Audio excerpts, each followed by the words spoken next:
देश दुनिया च वसदे पंजाबियों को खुशामदीद। मैं हरजिंदर सिंह रंधावा, तुसीं देख रहे हो पंजाब टैलीविजन और मेरे नाल ने सरदार नरिंदरपाल सिंह। रूह नूं कंबड़ी छेड़न वाले तत्थ ने, तकलीफ बद तो बदतर होने वाल वधदी है। सरदार साहब, पंजाब च जमना सराप हो गया।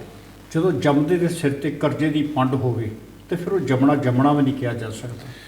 ਅਸੀਂ ਬੇਸ਼ੱਕ ਭਾਵੁਕਤਾ ਦੇ ਵਹਿਣ 'ਚ ਅਕਸਰ ਨਵੀਂ ਸਪੀਚ ਕੱਢ ਲੈਂਦੇ ਆ, ਸਾਨੂੰ ਧਾਰਮਿਕ ਮਸਲੇ ਬੜੇ ਪਾਉਂਦੇ ਆ, ਸਾਨੂੰ ਸਮਾਜਿਕ ਵੰਡਾਂ ਦੇ ਵਿੱਚ ਵਗਦਿਆਂ ਬਹੁਤ ਮਜ਼ਾ ਆਉਂਦਾ ਹੈ, ਲੇਕਿਨ ਅਸੀਂ ਆਪਣੇ ਵਰਤਮਾਨ ਤੇ ਆਪਣੇ ਭਵਿੱਖ ਨੂੰ ਲੈ ਕੇ ਬਹੁਤੇ ਨਿਸ਼ਚਿੰਤ ਨਹੀਂ।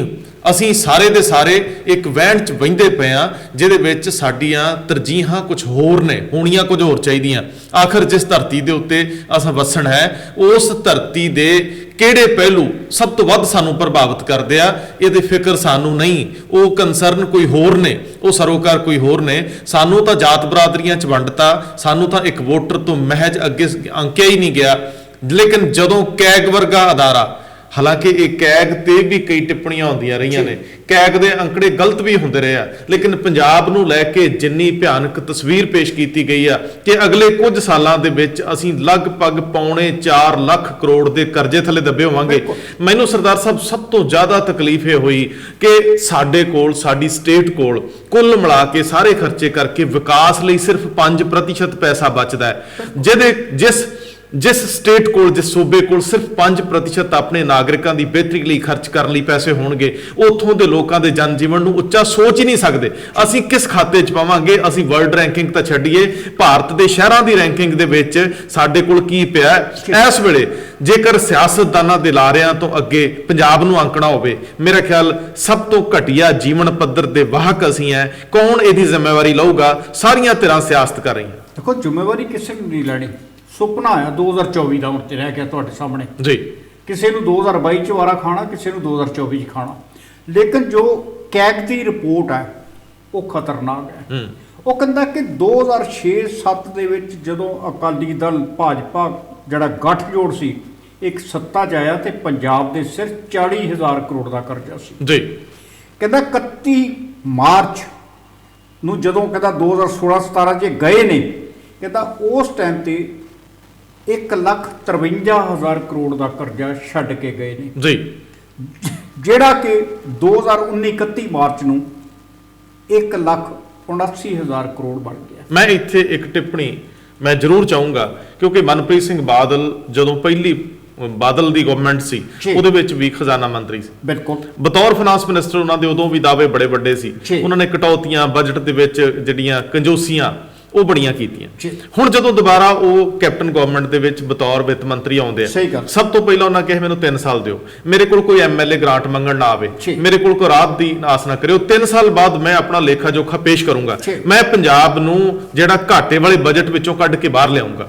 3 ਸਾਲ ਬੀਤੇ ਨੂੰ ਵੀ ਸਾਲ ਤੋਂ ਉੱਪਰ ਸਮਾਂ ਹੋ ਗਿਆ। ਅੱਜ ਮਨਪ੍ਰੀਤ ਸਿੰਘ ਬਾਦਲ ਕੈਗ ਦੀ ਇਸ ਰਿਪੋਰਟ ਨੂੰ ਛਟਿਆਉਣਗੇ, ਇਹਦਾ ਖੰਡਨ ਕਰਨਗੇ, ਕੈਗ ਦੇ ਇਹਨਾਂ ਅੰਕੜਿਆਂ ਤੋਂ ਪਿੱਠ ਮੋੜਨਗੇ। ਇਹਦੇ ਉੱਤੇ ਉਹਨਾਂ ਨੂੰ ਆਪਣਾ ਪੱਖ ਰੱਖਣਾ ਚਾਹੀਦਾ। ਨਹੀਂ ਤੇ ਮੇਰਾ ਖਿਆਲ ਹੈ ਸਭ ਤੋਂ ਪਹਿਲੀ ਗੱਲ ਕਿ ਮਨਪ੍ਰੀਤ ਬਾਦਲ 2 ਟਰਮ ਦੇ ਵਿੱਚ, 2 ਵੱਡੀਆਂ ਟਰਮ ਦੇ ਵਿੱਚ ਜਿਹਦੇ 'ਚ ਨੁਕਸਾਨ ਹੋਇਆ, ਉਹਦੇ 'ਚ ਫਾਈਨਾਂਸ ਮਿਨਿਸਟਰ ਸੀ। ਇਹਦੇ ਸੰਬੰਧੀ ਉਹ ਇਹ ਸਥਿਤੀ ਸਪਸ਼ਟ ਕਰਨ ਕਿ ਪੰਜਾਬ ਇਸ ਵੇਲੇ ਕਿੱਥੇ ਖੜਾ ਹੈ। ਬਿਲਕੁਲ, ਦੇਖੋ ਸਵਾਲ ਬੜਾ ਸਾਫ਼ ਹੈ ਕਿ ਜਦੋਂ ਤੁਸੀਂ ਪੁਰਾਣਾ ਕਰਜ਼ਾ ਲਾਉਣ ਲਈ ਨਵਾਂ ਕਰਜ਼ਾ ਲਿਆ ਤੇ ਨਵੇਂ ਕਰਜ਼ੇ ਦਾ 73% ਹੀ ਪਹਿਲੇ ਦੀਆਂ ਕਿਸ਼ਤਾਂ ਦੇਣ 'ਚ ਗੁਜ਼ਾਰ ਦਿੱਤਾ ਜੀ, ਫਿਰ ਤੁਹਾਡੇ ਪੱਲੇ ਕੀ ਆ? ਕੁਝ ਨਹੀਂ। ਤੁਸੀਂ ਕਿਹਾ ਅਸੀਂ ਬਿਜਲੀ ਦਿੱਤੀ ਆ ਗਰੀਬ ਖੇਤੀਬਾੜੀ ਲਈ, ਇਹੋ ਹੀ ਕਿਹਾ, ਲੇਕਿਨ ਤੁਹਾਡੇ ਤੇ 8435 ਕਰੋੜ ਰੁਪਏ ਦਾ ਕਰਜ਼ਾ ਉਸੇ ਖਾਤੇ 'ਚ ਹੀ ਆ ਜੀ, ਜਿਹੜਾ ਤੁਸੀਂ ਵਾਅਦੇ ਕਰਦੇ ਹੋ। ਜਿਸ ਤਰ੍ਹਾਂ ਹੁਣ ਕਿਹਾ ਜਾ ਰਿਹਾ ਅਜੇ 2022 ਦੂਰ ਸਾਲ ਪਿਆ ਜੇ, 24 ਜਿਹੜੀ 3 ਸਾਲ ਦੂਰ ਪਈ ਆ, ਲੇਕਿਨ ਵਾਅਦਾ ਕੀ ਕੀਤਾ ਜਾ ਰਿਹਾ? ਸਾਨੂੰ ਆ ਲੈਣ ਦਿਓ, ਅਸੀਂ ਤੁਹਾਨੂੰ ਬਿਜਲੀ ਹੋਰ ਸਬਸਿਡੀ ਕਰ ਦਿਆਂਗੇ। ਬਿਲਕੁਲ। ਮੈਂ ਦੋਸਤੋ ਇੱਕ ਗੱਲ ਕੈਪਟਨ ਅਮਰਿੰਦਰ ਸਿੰਘ ਦੇ ਨਜ਼ਰੀਏ ਉਹਨਾਂ ਨੂੰ ਸਵਾਲ ਦੇ ਰੂਪ ਦੇ ਵਿੱਚ ਕਰਨਾ ਚਾਹੁੰਦਾ ਹੈ ਕਿ ਕੈਪਟਨ ਅਮਰਿੰਦਰ ਸਿੰਘ ਨੇ ਇੱਕ ਟਰਮ ਹੋਰ ਮੰਗੀ। ਲਗਭਗ 2 ਸਾਲ ਪਹਿਲਾਂ ਉਹਨਾਂ ਨੇ ਇਹ ਗੱਲ ਕਹੀ ਸੀ, ਜਦੋਂ ਨਵਜੋਤ ਸਿੰਘ ਸਿੱਧੂ ਔਰ ਅਮਰਿੰਦਰ ਦਾ ਆਪਸ ਵਿੱਚ ਕਲੈਸ਼ ਸੀ, ਤੇ ਉਹਨਾਂ ਨੇ ਇਹ ਗੱਲ ਕਹੀ ਸੀ ਕਿ ਮੈਂ ਜਿੰਨਾ ਚਿਰ ਪੰਜਾਬ ਦੇ ਮਸਲੇ ਹੱਲ ਨਹੀਂ ਹੁੰਦੇ ਮੈਂ ਅਹੁਦਾ ਨਹੀਂ ਛੱਡਣਾ, ਮੈਨੂੰ ਇੱਕ ਟਰਮ ਹੋਰ ਲੈਣੀ ਪਈ, ਮੈਂ ਪੰਜਾਬ ਦੇ ਸਾਰੇ ਮਸਲੇ ਐਡਰੈਸ ਕਰਕੇ ਜਾਣਾ ਚਾਹੁੰਦਾ। ਇਸ ਵੇਲੇ ਕੀ ਕੈਪਟਨ ਅਮਰਿੰਦਰ ਸਿੰਘ ਦੱਸਣਾ ਚਾਹਣਗੇ ਕਿ ਪੰਜਾਬ ਜਿਸ ਸਥਿਤੀ 'ਚ ਖੜਾ ਉਹਦੇ ਵਿੱਚ ਸਖਤ ਫੈਸਲੇ ਕਿਹੜੇ ਲਏ ਜਾ ਸਕਦੇ ਆ? ਕੀ ਕੈਪਟਨ ਅਮਰਿੰਦਰ ਸਿੰਘ ਨੇ ਕਦੀ ਮਹਿਸੂਸ ਕੀਤਾ ਕਿ ਰਾਤਾਂ ਦੀ ਜਿਹੜੀ ਰਾਜਨੀਤੀ ਪ੍ਰਕਾਸ਼ ਸਿੰਘ ਬਾਦਲ ਨੇ ਸ਼ੁਰੂ ਕੀਤੀ ਆ, ਉਹ ਆਟਾ ਦਾਲ ਭਾਵੇਂ ਹੁਣ ਕੇਂਦਰ ਦੀ ਸਕੀਮ ਵੀ ਆ, ਲੇਕਿਨ ਸ਼ੁਰੂ ਤੋਂ ਲੈ ਕੇ ਹੁਣ ਤੱਕ ਦੀਆਂ ਘਟਨਾਵਾਂ ਇਹ ਦੱਸਦੀਆਂ ਨੇ ਕਿ ਵੋਟ ਦੀ ਖਾਤਰ, ਅਗਲੀ ਸਰਕਾਰ ਬਣਾਉਣ ਦੀ ਖਾਤਰ ਅਸੀਂ ਆਪਣੇ ਸਰਕਾਰੀ ਖਜ਼ਾਨੇ ਨੂੰ ਲੁਟਾਇਆ। ਜਿਨ੍ਹਾਂ ਵਰਗਾਂ ਨੂੰ ਜਿਹੜੀ ਚੀਜ਼ ਦੀ ਨਹੀਂ ਵੀ ਸੀ ਲੋੜ, ਅਸੀਂ ਧੱਕੇ ਨਾਲ ਫਰਾਹਮ ਕਰਾਈ ਆ, ਦਿੱਤੀ ਆ।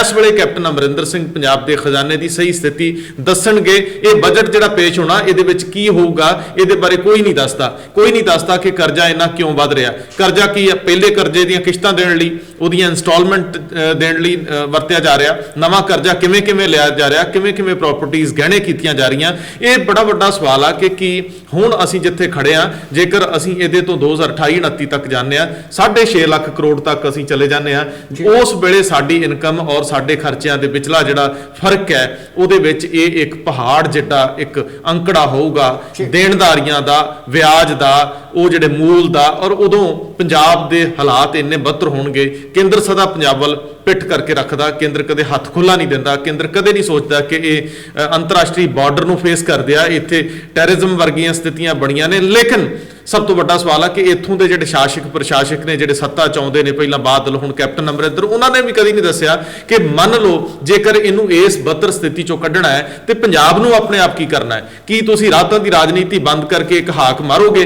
ਕਿ ਅਸੀਂ ਸਾਰਾ ਕੁਝ ਛੱਡਦੇ ਹਾਂ, ਅਸੀਂ ਸਾਰੀਆਂ ਸਹੂਲਤਾਂ ਛੱਡਦੇ ਹਾਂ, ਸਰਕਾਰੀ ਦਫ਼ਤਰਾਂ ਦੇ ਵਿੱਚ ਜਿਹੜੀ ਗਲਤ ਪ੍ਰਥਾ ਨੇ, ਜਿਹੜੀਆਂ ਗੱਡੀਆਂ ਦਾ ਸਿਲਸਿਲਾ ਹੈ, ਜੋ ਕੁਝ ਵਾਪਰਿਆ, ਉਹਨੂੰ ਸਭ ਨੂੰ ਛੱਡ ਕੇ ਇੱਕ ਵਾਰੀ ਆਮ ਨਾਗਰਿਕ ਨੂੰ ਆਵਾਜ਼ ਮਾਰੋ ਕਿ ਤੁਸੀਂ ਥੋੜੇ ਇਮਾਨਦਾਰ ਹੋਵੋ। ਔਰ ਸਰਦਾਰ ਸਾਹਿਬ, ਜਿਹੜੀ ਸਥਿਤੀ 'ਚ ਇਸ ਵੇਲੇ ਸੂਬਾ ਸਟੇਟ ਆ, ਜੇ ਇਸੇ ਤਰੀਕੇ ਨਾਲ ਜਿਵੇਂ ਕੈਗ ਦੀ ਰਿਪੋਰਟ ਆ ਕਿ ਅਸੀਂ ਸਾਲ ਦਰ ਸਾਲ ਹੋਰ ਦੱਬੇ ਜਾਵਾਂਗੇ, ਫਿਰ ਇੱਥੇ ਵਸਣਾ ਕੌਣ ਚਾਹੂਗਾ, ਰਹਿਣਾ ਕੌਣ ਚਾਹੂਗਾ? ਕਿੰਨੀਆਂ ਬੁਰੇ ਹਾਲਾਤ 'ਚ ਸੜਕਾਂ ਹੋਣਗੀਆਂ, ਕੀ ਟੋਲ ਹੋਰ ਵੱਧ ਜਾਣਗੇ, ਕੀ ਸਾਨੂੰ ਬਿਜਲੀ ਦੇ ਰੇਟ ਹੋਰ ਜ਼ਿਆਦਾ, ਡੀਜ਼ਲ ਪੈਟਰੋਲ ਦੇ ਉੱਤੇ ਸੈਸ ਹੋਰ ਲੱਗਣਗੇ। ਸਵਾਲ ਇਹ ਆ ਕਿ ਜਿਹੜੀ ਭਿਆਨਕ ਤਸਵੀਰ ਪੇਸ਼ ਕੀਤੀ ਗਈ ਆ, ਜਿਹੜਾ ਵੀ ਕੋਈ ਬ੍ਰੇਨ ਵਾਲਾ ਬੰਦਾ, ਜਿਹੜਾ ਵੀ ਕੋਈ ਚੇਤਨ ਸ਼ਖਸ ਆ, ਮੇਰਾ ਖਿਆਲ ਉਹਦੀ ਰੂਹ ਦਾ ਕੰਬਣਾ ਜਾਇਜ਼ ਆ। ਦੇਖੋ, ਜਿਹੜਾ ਸੰਜੀਦਾ ਹੋਏਗਾ, ਜਿਹਦੀ ਸੰਵੇਦਨਸ਼ੀਲਤਾ ਜਾਗਦੀ ਹੈ, ਜਿਹਦੀ ਜ਼ਮੀਰ ਜਾਗਦੀ ਹੈ, ਉਹਨੂੰ ਹੀ ਦਰਦ ਆਏਗਾ। ਜਿਨ੍ਹਾਂ ਨੇ ਸਿਰਫ ਇੱਕ ਵਪਾਰ ਸਮਝਿਆ ਕਿ ਇੱਕ ਦੁਕਾਨ ਬੰਦ ਹੋ ਗਈ, ਦੂਸਰੀ ਚਾਲੂ ਹੋ ਗਈ, ਉਹਨਾਂ ਲਈ ਕੋਈ ਸੰਵੇਦਨਾ ਨਹੀਂ ਹੈ। ਤੁਹਾਡੇ ਸਾਹਮਣੇ ਆ ਇਸ ਕੈਗ ਰਿਪੋਰਟ ਦੇ ਉੱਤੇ ਹੁਣ ਤੱਕ ਕੁਛ ਨਾ ਕੁਛ ਪ੍ਰਤੀਕਰਮ ਆ ਜਾਣਾ ਚਾਹੀਦਾ। ਕੋਈ ਨਹੀਂ ਆਇਆ, ਅਗਲੇ ਲੜ ਭਿੜ ਕੇ ਬੈਠੇ ਉੱਥੇ, ਕਿਸੇ ਨੂੰ ਬਾਹਰ ਕੱਢ ਦਿਓ, ਕਿਸੇ ਨੂੰ ਅੰਦਰ ਦੇ ਦਿਓ, ਫਰਕ ਕੀ ਹੈ? ਕੱਲ ਸੁਨੀਲ ਜਾਖੜ ਬੋਲਦੇ ਨੇ, ਕਹਿੰਦੇ ਜੀ 31,000 ਕਰੋੜ ਤੇ ਉਹ ਹੀ ਰਹਿ ਗਿਆ ਜਿਹੜਾ ਜਾਣ ਲੱਗਿਆ ਅਕਾਲੀ ਦਲ ਬਾਦਲ ਤੇ ਜਿਹੜੀ ਗੱਠਜੋੜ ਭਾਈਵਾਲ ਚਲੇ ਗਿਆ ਸੀ, ਉਹ ਛੱਡ ਗਿਆ ਸਾਡੇ ਸਿਰ। ਹੁਣ ਜੇ 31,000 ਉਹ ਛੱਡ ਗਿਆ ਸੀ ਤੇ ਕਰਜ਼ਾ ਤੇ ਫਿਰ ਤੁਹਾਡਾ 1,93,000 ਕਰੋੜ ਦੇ ਬਰਾਬਰ। ਸਰਦਾਰ ਜੀ, ਇਹ ਅਜੇ ਉਹ ਰਿਪੋਰਟਾਂ ਨੇ, ਇਹ ਕੈਗ ਦੀ ਰਿਪੋਰਟ ਉਹ ਹੈ ਜਿਹੜੀ ਜਨਤਕ ਖੇਤਰ 'ਚ ਹੈ, ਠੀਕ ਹੈ। ਇਹ ਉਹ ਜਿਹੜੇ ਵਰਲਡ ਬੈਂਕ ਦੇ ਦੂਜੇ ਤੀਜੇ, ਜਿੱਥੇ ਅਸੀਂ ਆਪਣੇ ਜਿਹੜੇ ਪ੍ਰਾਪਰਟੀਆਂ ਗਹਿਣੇ ਕਰਕੇ ਲੈਂਦੇ ਰਹਿੰਦੇ ਆ ਨਵੇਂ ਖਰਚੇ ਕਰਨ ਲਈ, ਜਿਹੜੇ ਕੋਆਪਰੇਟਿਵ ਅਦਾਰਿਆਂ ਦੇ, ਜਿਹੜੀਆਂ ਹੋਰ ਜਿਹੜੇ ਸੈਮੀ ਗਵਰਨਮੈਂਟ ਅਦਾਰੇ ਆ, ਜਿਹੜੇ ਕਰਜ਼ੇ ਉਹਨਾਂ ਦੇ ਆ, ਜੇਕਰ ਇਹਨਾਂ ਸਾਰਿਆਂ ਨੂੰ ਮਿਲਾਓਗੇ, ਸਟੇਟ ਦੀ ਸਥਿਤੀ ਬਹੁਤ ਬਦਤਰ ਆ। ਇੱਕ ਵਾਰੀ ਡਾਕਟਰ ਮਨਮੋਹਨ ਸਿੰਘ ਨੇ ਵੀ ਟਿੱਪਣੀ ਕੀਤੀ ਸੀ ਕਿ ਪੰਜਾਬ ਜਿਹੜਾ ਵਾ ਉਹ 1.5 ਲੱਖ ਜਾਂ 1,70,000 ਦੇ ਕਰਜ਼ੇ ਥੱਲੇ ਨਹੀਂਗਾ, ਉਹ ਲਗਭਗ 2.5 ਲੱਖ ਕਰੋੜ ਦੇ ਕਰਜ਼ੇ ਥੱਲੇ ਆ। ਸਰਦਾਰ ਜੀ, ਮੈਨੂੰ ਤਾਂ ਇਹ ਨਹੀਂ ਸਮਝ ਆਈ ਕਿ ਜਦੋਂ ਕੈਗ ਰਿਪੋਰਟ ਪੇਸ਼ ਕਰ ਰਿਹਾ, ਤੱਥਾਂ ਦੇ ਆਧਾਰ ਤੇ ਕਰ ਰਿਹਾ, ਉਹ ਆਂਕ ਰਿਹਾ ਕਿ ਆਉਂਦੇ ਇੰਨੇ ਸਾਲਾਂ ਤੱਕ ਸਾਡੀ ਸਥਿਤੀ ਆ ਹੋਣ ਵਾਲੀ ਆ, ਅਗਲੇ 10 ਸਾਲ ਭਿਆਨਕ ਤੇ ਘਾਤਕ ਹੋਣ ਵਾਲੇ ਆ। ਉਦੋਂ ਸਾਡੇ ਪੋਲੀਟੀਸ਼ੀਅਨ ਕਿਸ ਜੇਰੇ ਨਾਲ, ਕਿਸ ਹਿੰਮਤ ਨਾਲ ਫਿਰ ਅਗਲੀ ਸਰਕਾਰ ਬਣਾਉਣ ਲਈ ਕਹਿੰਦੇ ਨੇ? ਇਸੇ ਸਥਿਤੀ 'ਚ ਤੁਰਦਿਆਂ ਸਾਨੂੰ ਪਤਾ ਹੈ ਕਿ ਸਾਡਾ ਪਾਣੀ ਗਲ ਆ ਜਾਣਾ, ਨੱਕ ਤੱਕ, ਸਿਰ ਤੱਕ ਆ ਜਾਣਾ। ਫਿਰ ਅਸੀਂ ਕਿਸ ਆਸ ਦੇ ਉੱਤੇ ਇਹ ਸੱਤਾ ਭੋਗਣਾ ਚਾਹੁੰਦੇ ਹਾਂ, ਜਦੋਂ ਤੁਹਾਡੇ ਕੋਲ ਪੈਸੇ ਦੇ ਨਾਂ ਤੇ, ਸਹੂਲਤਾਂ ਦੇ ਨਾਂ ਤੇ ਕੁਝ ਵੀ ਨਹੀਂ ਹੋਣਾ? ਫਿਰ ਵੀ ਤੁਸੀਂ, ਕਿਉਂਕਿ ਤੁਹਾਡੇ ਕੋਲ ਪੁਲਿਸ ਹੋਊਗਾ, ਤੁਹਾਡੇ ਕੋਲ ਇੱਕ ਤੰਤਰ ਹੈ, ਤੁਹਾਡੇ ਕੋਲ ਡੰਡਾ ਹੈ, ਤੁਹਾਡੇ ਕੋਲ ਰਾਸਤ ਹੈ, ਤੁਹਾਡੇ ਆਪਣੇ ਕਾਰੋਬਾਰ ਬਿਹਤਰ ਹੋ ਜਾਂਦੇ ਆ। ਪੋਲੀਟੀਸ਼ੀਅਨਸ ਨੇ, ਸਿਆਸਤਦਾਨਾਂ ਦੀ ਇਸ ਜਮਾਤ ਨੇ, ਜਿੰਨੇ ਇਸ ਤਸਵੀਰ ਨੂੰ ਦੇਖਦਿਆਂ ਜਿੰਨਾ ਉਹਨਾਂ ਪ੍ਰਤੀ ਨਫ਼ਰਤ ਹੋਣ ਲੱਗਦੀ ਹੈ, ਜਿੰਨਾ ਉਹਨਾਂ ਪ੍ਰਤੀ ਇੱਕ ਘਿਰਨਾ ਪੈਦਾ ਹੋਣ ਲੱਗ ਜਾਂਦੀ ਹੈ। ਮੈਨੂੰ ਦੱਸੋ ਕਿਸ ਐਮਐਲਏ ਨੇ, ਕਿਸ ਮਿਨਿਸਟਰ ਨੇ, ਕਿਸ ਸਾਬਕਾ ਵਜ਼ੀਰ ਨੇ, ਕਿਸ ਸਾਬਕਾ ਮੁੱਖ ਮੰਤਰੀ ਨੇ ਇਹਦੇ ਉੱਤੇ ਟਿੱਪਣੀ ਕੀਤੀ ਆ? ਸਾਰਾ ਸੋਸ਼ਲ ਮੀਡੀਆ ਖੁੱਲਾ, ਹਰੇਕ ਤੇ ਆਪਣੇ ਪੇਜ ਆ, ਇੱਕ ਵੀ ਪ੍ਰਤੀਕਰਮ ਨਹੀਂ ਆਇਆ। ਪਹਿਲੀ ਗੱਲ ਤੇ ਆ ਕਿ ਸੱਤਾ ਖੂਨ ਦੇ ਲਈ ਪਹਿਲਿਆਂ ਨੂੰ ਦੂਸ਼ਣਬਾਜ਼ੀ ਦਿਓ, ਉਹਨਾਂ ਤੇ ਦੋਸ਼ ਲਾਓ, ਉਹਨਾਂ ਨੂੰ ਦੋਸ਼ੀ ਕਰਾਰ ਦਿਓ, ਔਰ ਜਦੋਂ ਸੱਤਾ ਮਿਲ ਜਵੇ ਫਿਰ ਪਿਛਲਾ ਭੁੱਲ ਜਾਓ ਤੇ ਆਪਣੇ ਜਿਹੜੇ ਆ ਉਹ ਦਬਾਉਣੇ ਸ਼ੁਰੂ ਕਰ ਦਿਓ। ਬਸ ਇਸ ਤੋਂ ਵੱਧ ਕੁਝ ਨਹੀਂ ਹੈ। ਜੇ ਵਾਕਿਆ ਹੀ ਇਹ ਸੰਜੀਦਾ ਹੁੰਦੇ ਤੇ ਇਹ ਕਰਜ਼ੇ ਦੀ ਪੰਡ ਜਿਹੜੀ 2006 ਤੋਂ ਬਾਅਦ ਜਿਹੜੀ 14-15 ਸਾਲ ਦੇ ਦਰਮਿਆਨ 40,000 ਕਰੋੜ ਤੋਂ ਜਾ ਕੇ ਤੇ 1,93,000 ਕਰੋੜ ਨਾਲ ਬਣਦੀ ਹੈ।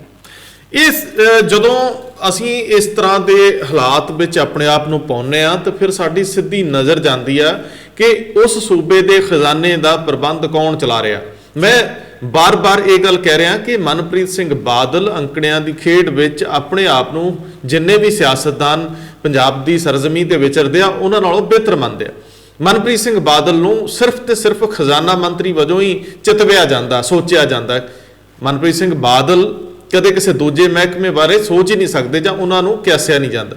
ਜਿਹੜਾ ਬੰਦਾ ਸਿਰਫ ਬਣਿਆ ਹੀ ਆਰਥਿਕਤਾ ਲਈ ਹੈ, ਜਿਹੜਾ ਕਹਿੰਦਾ ਮੈਂ ਬਣਿਆ ਹੀ ਖਜ਼ਾਨਾ ਮੰਤਰੀ ਬਣ ਲਈ ਹੈ, ਜੇ ਉਹ ਮੁੱਖ ਮੰਤਰੀ ਵੀ ਬਣ ਤੇ ਉਹ ਖਜ਼ਾਨਾ ਆਪਣੇ ਕੋਲ ਰੱਖਣਾ ਚਾਹਣਗੇ, ਉਸ ਬੰਦੇ ਦੀ ਹਾਜ਼ਰੀ ਦੇ ਵਿੱਚ ਜੇ ਸਟੇਟ ਅੱਗੇ ਅੱਗੇ ਇਵੇਂ ਵੱਧਦੀ ਰਹੀ ਜਾਂ ਜੇ ਸਖਤ ਫੈਸਲੇ ਫਿਰ ਵੀ ਨਹੀਂ ਕੀਤੇ ਗਏ ਸਿਰਫ ਰਾਜ ਸੱਤਾ ਲੈਣ ਲਈ, ਅਗਲੀ ਰਾਜ ਸੱਤਾ ਲੈਣ ਲਈ, ਜੇ ਅਸੀਂ ਅਜੇ ਵੀ ਉਸੇ ਹੀ ਰਾਹ ਤੇ ਆ ਜਿਹੜਾ ਰਾਹ ਸਾਨੂੰ ਇਸ ਡੂੰਘੀ ਖਾਈ 'ਚ ਸੁੱਟਦਾ ਹੈ, ਜ਼ਿੰਮੇਵਾਰੀ ਕਿਹਦੇ ਤੇ ਸੁੱਟੋਗੇ? ਤੁਸੀਂ ਇੱਕ ਪਰਿਵਾਰ ਦੇ ਮੁਖੀ ਨੂੰ ਜਦੋਂ ਐਸੀ ਸਥਿਤੀ ਦਿਖਾਉਂਦੇ ਹੋ ਕਿ ਅਗਲੇ 4 ਸਾਲਾਂ 'ਚ ਸਾਡੇ ਉੱਤੇ ਕਰਜ਼ 2 ਗੁਣਾ 3 ਗੁਣਾ 4 ਗੁਣਾ ਹੋ ਜਾਣਾ, ਉਹਨੂੰ ਰਾਤਾਂ ਨੂੰ ਨੀਂਦ ਨਹੀਂ ਆਉਂਦੀ। ਜਦੋਂ ਤੁਸੀਂ ਇਸੇ ਸਥਿਤੀ ਨੂੰ ਕਿਸੇ ਆਮ ਜਨ ਸਧਾਰਨ ਦੇ ਕਾਰੋਬਾਰੀ ਢਾਂਚੇ 'ਚ ਦੇਖੋਗੇ, ਕਿਸੇ ਫੈਕਟਰੀ ਮਾਲਕ ਦੇ ਰੂਪ 'ਚ ਦੇਖੋਗੇ, ਕਿਸੇ ਕਾਰੋਬਾਰੀ ਕਾਰਪੋਰੇਟ ਦੇ, ਉਹ ਫਿਰ ਉਹ ਤਰੀਕੇ ਹੁੰਦੇ ਆ, ਉਹ ਲੋਕ ਉਹ ਮਰਨ ਤੱਕ ਜਾਂਦੇ ਆ ਕਿ ਅਸੀਂ ਇਹਨੂੰ ਇਹਦੇ ਚੋਂ ਕੱਢਣਾ ਹੈ। ਸਟੇਟ ਦੀ ਕੀ ਹਾਲਤ ਹੋਊਗੀ ਜਿਹਦੇ ਰਾਜਨੇਤਾ ਅਜੇ ਵੀ ਪੀਕੇ ਵਰਗੀਆਂ ਸਵਾਵਾਂ ਲੈ ਰਹੇ ਆ,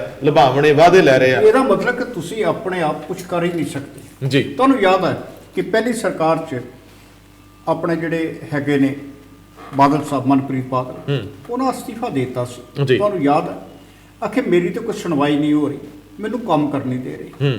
ਹੁਣ ਪਿਛਲੇ 4 ਸਾਲ ਤੋਂ ਘੱਟ ਉਹਨਾਂ ਨੇ ਐਸਾ ਕੋਈ ਦੋਸ਼ ਕੈਪਟਨ ਸਰਕਾਰ ਤੇ ਨਹੀਂ ਲਾਇਆ ਕਿ ਮੈਨੂੰ ਕੋਈ ਕੰਮ ਕਰਨੇ ਦੇ ਰਿਹਾ ਜੀ। ਜੇ ਕੰਮ ਕਰ ਦਿੱਤਾ ਜਾ ਰਿਹਾ ਤੇ ਫਿਰ ਇਹ ਕਰਜ਼ੇ ਦੀ ਪੰਡ ਦੁੱਗਣੀ ਕਿੱਦਾਂ ਹੋ ਰਹੀ ਹੈ? ਸਰਦਾਰ ਜੀ, ਉਹ ਜੇ ਤੁਹਾਨੂੰ ਦ੍ਰਿਸ਼ ਯਾਦ ਹੋਵੇ ਤੇ ਅਚਨਚੇਤ ਸੁਖਬੀਰ ਸਿੰਘ ਬਾਦਲ ਨੂੰ ਅਕਾਲੀ ਦਲ ਦਾ ਪ੍ਰਧਾਨ ਤੇ ਡਿਪਟੀ ਸੀਐਮ ਲਾਤਾ ਗਿਆ ਜੀ। ਠੀਕ ਹੈ ਜੀ। ਹੁਣ ਉਹ ਰਾਜਨੀਤੀ ਪਰਿਵਾਰ ਦੀ ਸੀ, ਪਰਿਵਾਰ ਦੇ ਵਿੱਚ ਇੰਜ ਲੱਗਿਆ ਮੈਂ ਜ਼ਿਆਦਾ ਕਾਬਲ ਹੈ, ਮੇਰਾ ਜਿਹੜਾ ਚਚੇਰਾ ਭਰਾ ਹੈ ਇਹਨੂੰ ਬੈਨੀਫਿਟ ਮਿਲ ਰਿਹਾ ਪਰਿਵਾਰਕ ਵਿਰਾਸਤ ਦਾ, ਹੱਕ ਮੇਰਾ ਬਣਦਾ।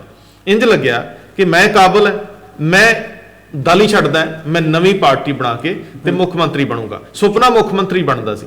ਜੇ ਇਧਰੋਂ ਕੋਈ ਪਰਿਵਾਰਕ ਪੁਰਾਣੀ ਕੋਈ ਕਮਿਟਮੈਂਟ ਰਹੀ ਹੋਊਗੀ ਵੀ ਜੇ ਉਹ ਪੂਰੀ ਨਹੀਂ ਹੋਈ, ਜੇ ਮੈਨੂੰ ਇਧਰੋਂ ਮੁੱਖ ਮੰਤਰੀ ਨਹੀਂ ਬਣਾਉਂਦੇ ਮੈਂ ਇਧਰੋਂ ਆ ਜਾਣਾ। ਲੇਕਿਨ ਕਿਉਂਕਿ ਤੁਸੀਂ ਵਿਜ਼ਨਰੀ ਤਰੀਕੇ ਨਾਲ ਪੰਜਾਬ ਦਾ ਜਿਹੜਾ ਕੋਈ ਕੇਸ ਹੈ ਉਹਨੂੰ ਲੋਕਾਂ 'ਚ ਰੱਖਿਆ ਹੀ ਨਹੀਂ, ਤੁਸੀਂ ਕਦੇ ਦਿਖਾਇਆ ਹੀ ਨਹੀਂ ਕਿ ਮੰਨ ਲਓ ਤੁਸੀਂ ਸੀਐਮ ਹੋਵੋਗੇ ਤੇ ਤੁਸੀਂ ਪੰਜਾਬ ਨੂੰ ਕਿਵੇਂ ਬਦਲੋਗੇ। ਇਸ ਸਿਸਟਮ ਦੇ ਵਿੱਚ ਜਿਹੜੀਆਂ ਵੀ ਲੋੜਾਂ ਨੇ ਇਹਨੂੰ ਠੀਕ ਕਰਨ ਲਈ ਉਹਦੇ ਸੰਬੰਧੀ ਤੁਸੀਂ ਕੋਈ ਰੋਲ ਮਾਡਲ ਨਹੀਂ ਬਣੇ ਆਖਰਕਾਰ। ਲੇਕਿਨ ਜਦੋਂ ਸਰਦਾਰ ਸਾਹਿਬ ਉਹ ਅਸਤੀਫਾ ਦਿੱਤਾ ਸੀ ਨਾ ਜੀ, ਉਸ ਵੇਲੇ ਇੱਕ ਗੱਲ ਕਹੀ ਗਈ ਸੀ ਕਿ ਕੇਂਦਰ ਨੂੰ ਇੱਕ ਫਾਰਮੂਲਾ ਪੇਸ਼ ਕੀਤਾ ਗਿਆ ਹੈ ਜੇ ਜਿਹਨੂੰ ਮੰਨ ਕੇ ਪੰਜਾਬ ਦੇ ਕਰਜ਼ੇ ਲੈ ਸਕਦੇ ਆ। ਉਹਨਾਂ ਨੇ 3-4 ਸ਼ਰਤਾਂ ਲਾਈਆਂ ਨੇ ਲੇਕਿਨ ਬਾਦਲ ਸਾਹਿਬ ਮੰਨੇ ਨਹੀਂ, ਸੋ ਮੈਨੂੰ ਫ੍ਰੀ ਹੈਂਡ ਨਹੀਂ ਦਿੱਤਾ, ਮੈਂ ਛੱਡ ਕੇ ਬਾਹਰ ਆ ਰਿਹਾ। ਲੇਕਿਨ ਜਦੋਂ ਹੁਣ 4 ਸਾਲ ਇਸ ਪਾਰਟੀ ਦੇ ਵਿੱਚ ਵੀ ਖਜ਼ਾਨਾ ਮੰਤਰੀ ਰਹੇ ਹੋ, ਤੁਹਾਨੂੰ ਇੰਜ ਲੱਗਦਾ ਹੈ ਕਿ ਇੱਕ ਸਮੇਂ ਇੱਥੇ ਨਵਜੋਤ ਸਿੰਘ ਸਿੱਧੂ ਵੜ ਗਿਆ, ਪਹਿਲਾਂ ਪ੍ਰਤਾਪ ਸਿੰਘ ਬਾਜਵਾ ਸੀਗੇ, ਕਿ ਮੈਨੂੰ ਕੈਪਟਨ ਸਾਹਿਬ ਤੋਂ ਬਾਅਦ ਅਗਲੀ ਪੀੜ੍ਹੀ ਦਾ ਵਾਰਸ ਬਣਨ ਦਾ ਮੌਕਾ ਮਿਲਣਾ ਨਹੀਂ ਮਿਲਣਾ ਦੁਬਦਾ ਚੋ। ਤੁਹਾਡੀ ਡਿਊਟੀ ਸੀ ਕਿ ਤੁਸੀਂ ਆਪਣੇ ਮਹਿਕਮੇ ਦਾ ਕੰਮ ਇੰਨੇ ਬਿਹਤਰ ਤਰੀਕੇ ਨਾਲ ਕਰਕੇ ਵਿਖਾਉਂਦੇ। ਮੈਨੂੰ ਨਹੀਂ ਪਤਾ ਇਹਨਾਂ ਅੰਕੜਿਆਂ ਬਾਰੇ ਮਨਪ੍ਰੀਤ ਦੀ ਕੀ ਰਾਏ ਰਹੂਗੀ, ਲੇਕਿਨ ਅਜੇ ਤੱਕ ਵੀ ਪੰਜਾਬ ਦੀ ਤਰਾਸਦੀ ਆ ਕਿ ਸਾਨੂੰ ਤਨਖਾਹਾਂ ਤੋਂ ਅੱਗੇ ਕੁਝ ਸੋਚਿਆ ਹੀ ਨਹੀਂ ਜਾਂਦਾ। ਜਿੰਨੀਆਂ ਨਵੀਆਂ ਸੜਕਾਂ ਬਣੀਆਂ ਸਾਰੀਆਂ ਟੋਲ ਸੜਕਾਂ ਨੇ, ਜਿੰਨੇ ਨਵੇਂ ਪ੍ਰੋਜੈਕਟ ਆਏ ਨੇ ਉਹਨਾਂ 'ਚ ਕੇਂਦਰ ਦਾ ਬਹੁਤ ਸਾਰਾ ਪੈਸਾ ਲੱਗਦਾ। ਸਟੇਟ ਨੇ ਜੇਕਰ ਕੋਈ ਪਲਾਨ ਕਰਨਾ ਹੈ, ਸਟੇਟ ਨੇ ਜੇ ਆਪਣੇ ਬਲਬੂਤੇ ਤੇ ਕੋਈ ਕੰਮ ਕਰਨਾ, ਉਹ ਕੀ ਕਰੇਗਾ? ਮੰਨ ਲਓ ਸਟੇਟ ਨੇ ਖੇਤੀ ਦਾ ਹੀ ਕੋਈ ਸਾਹ ਸੌਖਾ ਕਰਨਾ ਹੈ, ਆਪਣੇ ਕਿਸਾਨਾਂ ਦੀ ਬਾਹ ਫੜਨੀ ਹੈ, ਤੁਹਾਡੇ ਕੋਲ ਕੀ ਹੈ? ਤੁਹਾਡੇ ਕੋਲ ਉਹਨਾਂ ਨੂੰ ਦੇਣ ਲਈ ਕੁਝ ਨਵਾਂ ਪਲਾਨ ਹੈ? ਇਹ ਹੁਣ ਸਵਾਲ ਸਰਦਾਰ ਜੀ ਕੌਣ ਪੁੱਛੂਗਾ? ਕਿਉਂਕਿ ਵਿਧਾਨ ਸਭਾ ਦੇ ਵਿੱਚ ਜਿੰਨਾ ਸਵਾਲ ਪੁੱਛਣੇ ਆ ਉਹ ਤੇ ਬਾਹਰ ਮਜਮਾ ਲਾ ਕੇ ਬਹਿ ਜਾਂਦੇ। ਉਹਨਾਂ ਪਹਿਲਾਂ ਅੰਦਰ ਮਜਮਾ ਲਾਇਆ, ਅਗਲਿਆਂ ਨੇ ਬਹਾਨਾ ਲੱਭਿਆ ਚਲੋ ਉਹਨੂੰ ਬਾਹਰ ਕੱਢੋ ਵੀ ਅਸੀਂ ਝੁੰਗੇ ਜੋ ਇੱਕ ਬਿੱਲ ਪਾਸ ਕਰਨਾ ਕਿਸਾਨੀ ਦੇ ਹੱਕ 'ਚ, ਉਹ ਵੀ ਨਹੀਂ ਕਰਨ ਦਿੰਦੇ, ਉਹਨਾਂ ਬਾਹਰ ਕੱਢ ਕੇ ਪਾਤੇ। ਇਹ ਕਹਿੰਦੇ ਹੁਣ ਇਹਨਾਂ ਦੀ ਜ਼ਿੰਮੇਵਾਰੀ ਮੁਕਤ ਹੋ ਗਈ। ਇਹ ਕਹਿਣਗੇ ਸਾਨੂੰ ਤੇ ਕਿਸੇ ਨੇ ਪੁੱਛਿਆ ਹੀ ਨਹੀਂ। ਬਿਲਕੁਲ, ਸਾਨੂੰ ਤੇ ਬਜਟ ਬਾਰੇ ਕਿਸੇ ਨੇ ਪੁੱਛਿਆ ਹੀ ਨਹੀਂ ਜੀ, ਅਸੀਂ ਤੇ ਹਾਮੀ ਭਰੀ ਨਹੀਂ। ਇਹਨਾਂ ਕੋਲ ਬੜਾ ਵੱਡਾ ਹੁਣ ਇੱਕ ਬਹਾਨਾ ਹੋ ਗਿਆ। ਲੇਕਿਨ ਜਿਹੜੇ ਅੰਦਰ ਨੇ ਘੱਟੋ ਘੱਟ ਉਹ ਇੱਕ ਵਲਗਣ ਦੇ ਵਿੱਚ ਕੈਦ ਹੋ ਕੇ ਰਹਿ ਗਏ ਨੇ। ਹੁਣ ਉਹਨਾਂ ਦੀ ਜਵਾਬਦੇਹੀ ਬਣੇਗੀ ਕਿ ਜਦੋਂ ਕੈਗ ਨੇ 5 ਤਰੀਕ ਦੇ ਸਵੇਰ ਤੱਕ ਤੁਹਾਨੂੰ ਇਹ ਦਸਤਾਵੇਜ਼ ਦੇ ਦਿੱਤਾ ਸੀ, ਤੁਹਾਡੇ ਉੱਤੇ ਸਾਰਾ ਕੁਝ ਚਿੱਠਾ ਕੱਢਤਾ ਸੀ ਵੀ ਤੁਹਾਡਾ ਭਵਿੱਖ ਕੀ ਆ। ਹੁਣ ਤੁਸੀਂ ਦੱਸੋ ਕੀ ਕਰੋਗੇ? ਨਹੀਂ। ਤੁਸੀਂ 2022 ਜਿਹੜੀ ਲੜਨੀ ਆ, ਤੁਸੀਂ 2022 ਦੇ ਸਾਹਮਣੇ, ਲੋਕਾਂ ਦੇ ਸਾਹਮਣੇ, ਜਾਂ ਇਸ ਜਿਹੜੀ ਆਡਿਟ ਕੰਪਨੀ ਆ ਜਿਹੜੀ ਗਵਰਨਮੈਂਟ ਦੀ ਆ ਉਹਦੇ ਸਾਹਮਣੇ ਕੀ ਤੱਥ ਰੱਖਣਾ ਚਾਹੁੰਦੇ ਹੋ ਵੀ ਅਸੀਂ ਕਿਉਂ ਮਰ ਰਹੇ ਹਾਂ? ਨਹੀਂ, ਮੈਂ ਸਰਦਾਰ ਜੀ ਥੋੜਾ ਜਿਹਾ ਇਹਦੇ ਨਾਲੋਂ ਡਿਫਰ ਕਰਦਾ ਹਾਂ। ਦੇਖੋ, ਕਰਜ਼ਾ ਜਦੋਂ ਚੜਦਾ ਹੈ ਤੇ ਫਿਰ ਇਹ ਚੜਦਾ ਰਹਿੰਦਾ ਬਿਲਕੁਲ। ਜਿੰਨਾ ਚਿਰ ਤੁਸੀਂ ਉਹਨੂੰ ਇੱਕ ਬਿਹਤਰ ਮੈਨੇਜਮੈਂਟ ਦੇ ਵਿੱਚ ਲਿਆ ਕੇ ਉਹਨੂੰ ਘਟਾਉਣ ਵਾਲੇ ਪਾਸੇ ਨਹੀਂ ਲੈ ਕੇ ਜਾਂਦੇ। ਹੁਣ ਸਵਾਲ ਇਹ ਹੈ ਕਿ ਇੱਕ ਵੱਡਾ ਇੱਕ ਪ੍ਰਸ਼ਨ ਰੱਖਤਾ ਜਾਂਦਾ ਹੈ ਕਿ ਸਰਕਾਰਾਂ ਦਾ ਕੰਮ ਬਿਜ਼ਨਸ ਤਾਂ ਹੈ ਨਹੀਂ, ਵੈਲਫੇਅਰ ਆ। ਬਿਲਕੁਲ।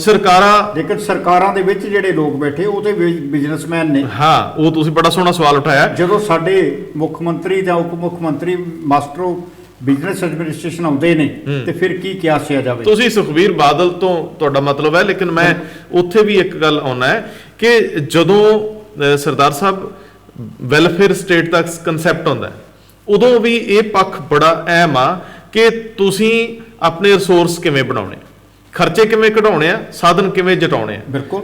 ਸਰਕਾਰ ਨੇ ਬਹੁਤ ਕੁਝ ਐਸਾ ਕਰਨਾ ਹੁੰਦਾ ਹੈ ਜਿਹਦੇ ਨਾਲ ਉਹ ਅੱਗੇ ਵੱਧਦੀ ਰਹੇ। ਜੀ। ਜਿੰਨੇ ਵੀ ਸਿਸਟਮ ਆ, ਜਦੋਂ ਉਹ ਟੈਕਸ ਲਾਉਂਦੇ ਆ, ਇਹ ਸੋਚ ਕੇ ਲਾਉਂਦੇ ਆ ਕਿ ਅਸੀਂ ਆਪਣੇ ਲੋਕਾਂ ਨੂੰ ਇਨ ਰਿਟਰਨ ਦੇਣਾ ਕੀ। ਕਿਸੇ ਨੂੰ ਰਾਇਤ ਨਾ ਦਿਓ, ਉਹਨੂੰ ਰੋਜ਼ਗਾਰ ਦੇ ਕਾਬਲ ਕਰੋ। ਹੁਣ ਇਹ ਬਹੁਤ ਅਹਿਮ ਮਸਲਾ ਹੈ ਕਿ ਕੀ ਕੋਈ ਮੁੱਖ ਮੰਤਰੀ ਕੋਈ ਡੇਅਰਿੰਗ ਸਟੈਪ ਲਊਗਾ ਵੀ ਕਦੇ? ਪੰਜਾਬ ਦੇ ਵਿੱਚ ਜੀਣ ਵਾਲੇ ਜੰਮਣ ਵਾਲੇ ਲੋਕ ਸਦਾ ਕਰਜ਼ਾਈ ਰਹਿਣਗੇ। ਇੱਥੇ ਸਦਾ ਅਸੀਂ ਕੇਂਦਰ ਵੱਲ ਝਾਕਦੇ ਰਵਾਂਗੇ ਕਿ ਅਸੀਂ ਕੋਈ ਬ੍ਰਿਜ ਬਣਾਉਣਾ ਹੈ, ਸਾਡੇ ਕਿਸੇ ਸ਼ਹਿਰ ਦੀ ਕੋਈ ਲੋੜ ਆ, ਸਾਡੇ ਕਿਸੇ ਪਿੰਡ ਦੀ ਕੋਈ ਜ਼ਰੂਰਤ ਆ, ਸਾਨੂੰ ਕਿਸੇ ਕੇਂਦਰੀ ਪੂਲ ਦੇ ਵਿੱਚੋਂ ਪੈਸੇ ਮਿਲਣਗੇ, ਫਿਰ ਅੱਗੇ ਵਧਾਂਗੇ। ਫਿਰ ਲੋਕਲ ਗਵਰਨਮੈਂਟ ਬਣਾਉਣ ਦਾ ਤਰਕ ਕੀ ਆ? ਫਿਰ ਸਟੇਟ ਬਣਾਉਣ ਦਾ ਤਰਕ ਕੀ ਆ? ਹੁਣ ਸਾਡੇ ਮੁੱਖ ਮੰਤਰੀ ਜਿਹੜੇ ਆ ਉਹ ਇੱਥੋਂ ਦੇ ਕਲਚਰ ਨੂੰ ਬਹੁਤ ਬਿਹਤਰ ਜਾਣਨ ਵਾਲੇ ਰਹੇ ਆ। ਪ੍ਰਕਾਸ਼ ਸਿੰਘ ਬਾਦਲ ਕਹਿੰਦੇ ਜੀ ਮੈਂ ਤਾਂ ਹਰੇਕ ਪਿੰਡ ਦੀ ਨਬਜ਼ ਪਛਾਣਦਾ। ਬਾਦਲ ਸਾਹਿਬ ਕਹਿੰਦੇ ਆ, ਸਰਦਾਰ ਸੁਖਬੀਰ ਸਿੰਘ, ਕਿ ਮੇਰੇ ਬਾਪ ਨੂੰ ਹਰੇਕ ਪਿੰਡ ਦੀ ਗਲੀ ਦਾ ਪਤਾ। ਉਹ ਕਹਿੰਦੇ ਜੀ ਅਸੀਂ ਸਾਰੀ ਉਮਰ ਉਹਨਾਂ ਪਿੰਡਾਂ 'ਚ ਗੁਜ਼ਾਰੀ, ਸਵੇਰੇ 5 ਵਜੇ ਤੋਂ ਲੈ ਕੇ ਰਾਤ ਦੇ 9 ਵਜੇ ਤੱਕ ਉਹ ਪਿੰਡਾਂ 'ਚ ਰਹੇ। ਹੁਣ ਜਿਨ੍ਹਾਂ ਨੂੰ ਕਲਚਰ ਦਾ ਪਤਾ ਹੋਵੇ, ਭੂਗੋਲਿਕ ਪਰਿਸਥਿਤੀਆਂ ਦਾ ਪਤਾ ਹੋਵੇ, ਕੈਪਟਨ ਅਮਰਿੰਦਰ ਸਿੰਘ ਬਹੁਤ ਬਿਹਤਰ ਦਾਅਵਾ ਕਰਦੇ ਨੇ ਕਿ ਮੈਂ ਇੱਥੋਂ ਦੇ ਜਨ ਜੀਵਨ ਨੂੰ ਬਹੁਤ ਨੇੜਿਓਂ ਜਾਣਦਾ ਹਾਂ। ਉਹਨਾਂ ਨੂੰ ਇਹ ਤੇ ਪਤਾ ਹੋਣਾ ਚਾਹੀਦਾ ਨਾ ਕਿ ਅਸੀਂ ਇਸ ਜਨ ਜੀਵਨ ਨੂੰ ਮੋਟੀਵੇਟ ਕਰਕੇ ਇਸ ਸਥਿਤੀ ਚੋਂ ਸਰਦਾਰ ਸਾਹਿਬ ਕੱਢਣ ਲਈ ਕੀ ਕਰਨਾ ਹੈ। ਕੀ ਅਸੀਂ ਪੰਜਾਬ ਦੇ ਲੋਕਾਂ ਨੂੰ ਇੱਕ ਹਾਕ ਮਾਰ ਸਕਦੇ ਹਾਂ ਕਿ ਇੱਥੇ ਪੰਜਾਬ ਨੂੰ ਆਰਥਿਕ ਤੌਰ ਤੇ ਖੜਾ ਕਰਨ ਲਈ ਤੁਹਾਡੇ ਸਹਿਯੋਗ ਦੀ ਲੋੜ ਆ? ਦੇਖੋ, ਜਦੋਂ ਰੈਤਾਂ ਸ਼ੁਰੂ ਹੋਈਆਂ, ਮੈਂ ਨਹੀਂ ਕਹਿੰਦਾ ਟਿਊਬਲ, ਹੋਰ ਗੱਲ ਕਰ ਲੱਗਾ, ਜਦੋਂ ਸੁਖਬੀਰ ਸਿੰਘ ਬਾਦਲ ਇਹ ਗੱਲ ਕਹਿੰਦੇ ਨੇ ਕਿ ਮੇਰੇ ਬਜ਼ੁਰਗਾਂ ਨੂੰ ਇਹ ਪਤਾ ਕਿ ਪੰਜਾਬ ਦੇ ਕਿਹੜੇ ਪਿੰਡ ਦੀ ਗਲੀ ਕਿੱਥੇ ਆ, ਉੱਥੇ ਲੋਕਾਂ ਦਾ ਦਰਦ ਕੀ ਆ, ਤੇ ਫਿਰ ਤੁਸੀਂ ਉਹਨੂੰ ਸਿਆਸੀ ਭਾਸ਼ਾ ਸਮਝੋ ਕਿ ਜੇ ਸੱਤਾ ਲੱਭਣੀ ਆ ਤੇ ਪਿੰਡ ਦੀ ਹਰ ਗਲੀ ਦਾ ਸਭ ਕੁਝ ਤਾਂ ਪਤਾ ਹੈ ਜੀ।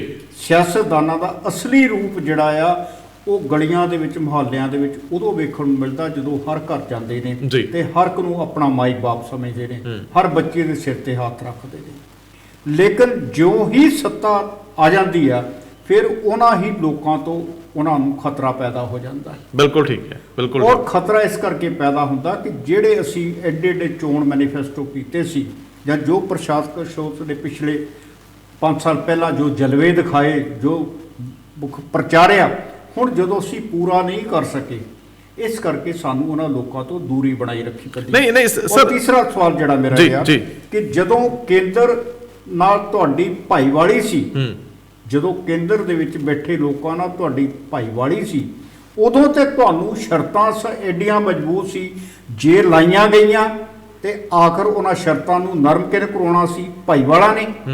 ਉਦੋਂ ਸਾਡੀ ਸਹਿਮਤੀ ਸੀ, ਉਦੋਂ ਕਰਜ਼ਾ ਸਾਡਾ ਵਾਪਸ ਨਹੀਂ ਹੋ ਸਕਿਆ। ਦੇਖੋ, ਜਦੋਂ ਤੁਸੀਂ ਕਮਜ਼ੋਰ ਹੁੰਦੇ ਹੋ ਜੀ ਤੇ ਸਾਹਮਣੇ ਵਾਲਾ ਤੁਹਾਡੇ ਤੋਂ ਕੋਈ ਵੀ ਸ਼ਰਤ ਮਨਾ ਲੇਗਾ, ਤੇ ਹੁਣ ਤੁਹਾਡੀ ਬਣਦੀ ਨਹੀਂ ਹੈ ਸੈਂਟਰ ਨਾਲ।